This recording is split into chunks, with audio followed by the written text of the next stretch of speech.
Hello दोस्तों, हमने हमारे पिछले वीडियोस में बॉन्ड्स क्या होते हैं, उनके टाइप कौन कौन से होते हैं और उनके रिटर्न्स के बारे में बात की। और इस वीडियो में भी बॉन्ड्स के बारे में ही बातें करेंगे। तो दोस्तों, हमें ये तो पता चल गया कि बॉन्ड्स क्या होते हैं, और अब देखते हैं कि अगर हमें बॉन्ड्स खरीदने हैं तो हम इन्हें कैसे खरीद सकते हैं। तो दोस्तों, बॉन्ड्स खरीदने की एलिजिबिलिटी की बात करें तो शर्त सिर्फ एक ही है कि आप भारत के नागरिक होने चाहिए, और अगर आप नाबालिग यानी कम उम्र के हैं तो आप अपने माता पिता के ज़रिए इस बॉन्ड्स के लिए अप्लाई कर सकते हैं। परंतु आपके माता पिता के पास भी भारत के नागरिक होने का प्रूफ होना चाहिए।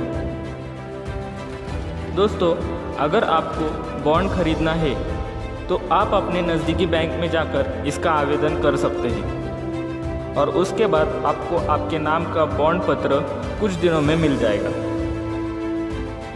दोस्तों, जो बॉन्ड सरकार इशू करती है उन्हें हम गवर्नमेंट बॉन्ड कहते हैं, जो कि काफ़ी सेफ माने जाते हैं। लेकिन जो बॉन्ड प्राइवेट कंपनीज जारी करती है उसे हम डिबेंचर कहते हैं। हालांकि दोनों का अर्थ लगभग सिमिलर ही होता है। दोस्तों, जिस इंडिविजुअल के पास बॉन्ड्स होते हैं उसे हम बॉन्ड होल्डर कहते हैं, और जिसके पास डिबेंचर्स होते हैं उसे हम डिबेंचर होल्डर कहते हैं। दोस्तों, कोई बॉन्ड कितना सेफ है या फिर उस बॉन्ड में इन्वेस्ट करना कितना लाभदायी होगा, ये जानने के लिए हम उस बॉन्ड की रेटिंग चेक कर सकते हैं। दोस्तों, ये रेटिंग कुछ नामांकित रेटिंग एजेंसी द्वारा जारी की जाती है, और ये रेटिंग एजेंसी इन बॉन्ड्स को उनके वैल्यूएशन के हिसाब से, उसके सेफनेस के हिसाब से पूरा फंडामेंटल एनालिसिस करने के बाद ही रेटिंग्स जारी करती है।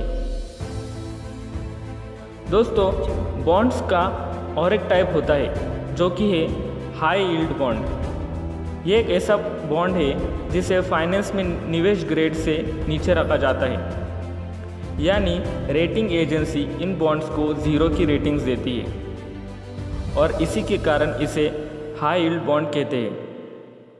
दोस्तों, जो कंपनीज ने बाज़ार में नया प्रवेश किया है और उनका वैल्यूएशन बहुत कम होता है, उसकी वजह से ये कंपनी बैंक से लोन नहीं ले पाती, तो वो कंपनीज अपने ही बॉन्ड्स जारी करती है, और इन्हें हम हाई यील्ड बॉन्ड्स कहते हैं। इन बॉन्ड्स में रिस्क ज़्यादा होने की वजह से इनसे हमें रिटर्न्स भी बहुत ज़्यादा मिलते हैं।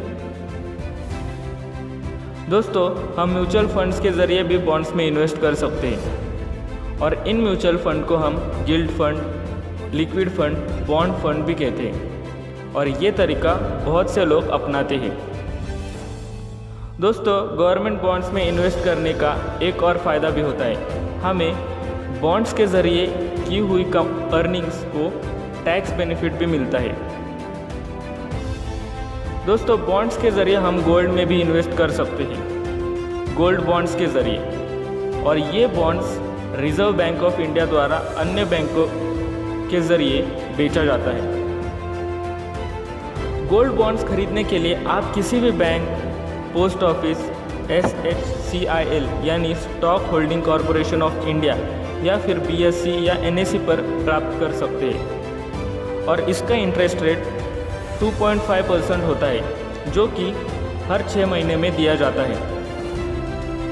दोस्तों, fix deposit, recurring deposit, mutual funds के बाद पैसे इन्वेस्ट करने का सबसे सेफ तरीका हम इन बॉन्ड्स को मान सकते हैं। दोस्तों, अगर आप किसी बॉन्ड्स में निवेश करना चाहें तो सबसे ज़्यादा प्राधान्य गवर्नमेंट बॉन्ड्स या फिर किसी अच्छे कंपनी द्वारा जारी किए बॉन्ड्स को ही दें। तो दोस्तों, इस वीडियो में इतना ही। ऐसे ही फाइनेंस से जुड़ी और भी इंफॉर्मेटिव टॉपिक्स देखने के लिए वेल्थ ओरिजिन के साथ बने रहिए। Thank you.